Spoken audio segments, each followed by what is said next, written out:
Hello, Idahoans, and welcome to another Fiscal Fridays with Fred. I want to talk to you about a tale of two budgets, the budget for the Lieutenant Governor's office and the budget for Medicaid. Now, I know what you're thinking, completely unrelated. Why even bring these two in one conversation? The reason I want to do that is I want to show you how some of the conversations that take place at the Capitol do not serve Idahoans, and of course don't speak for fiscal conservatism.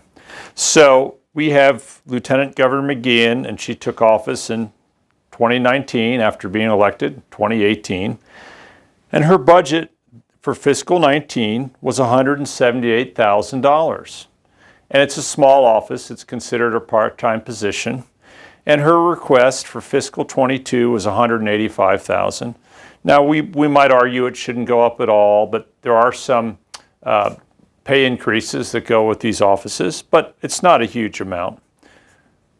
Lieutenant Governor's political positions are not very popular. What's that got to do with the budget? You'll see. So she made a request for about $185,000, and some of that, of course, is really pay and benefits changes. And again, as I said a few years ago, it was $178,000. So what is that, about $7,000?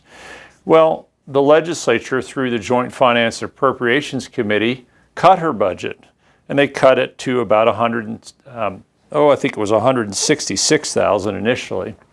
And then they sent that budget back, and now they've just cut it again by a smaller amount to $176,000. And they did this with the view that she didn't need all the support positions that she had. They didn't like one of the people she employed. And so they're now on the second budget, and they're going to save a whopping $6,400. I bring that up because the same legislature, the Idaho Senate, has just passed, by a vote of 29-6, a $3.7 billion Medicaid budget. Now, what was the Medicaid budget when Lieutenant Governor McGeachin took office? It was $2.5 billion in fiscal 19.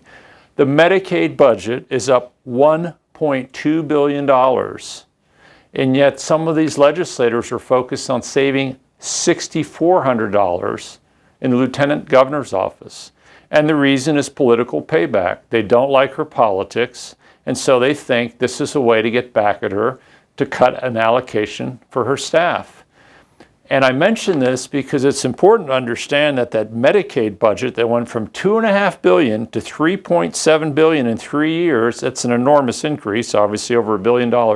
It passed by a 29-6 vote in the Idaho Senate, a Senate that's 80% Republican. And I'll add another thing. There's no attempted savings in that budget. The governor had proposed some modest reductions. Those were taken out.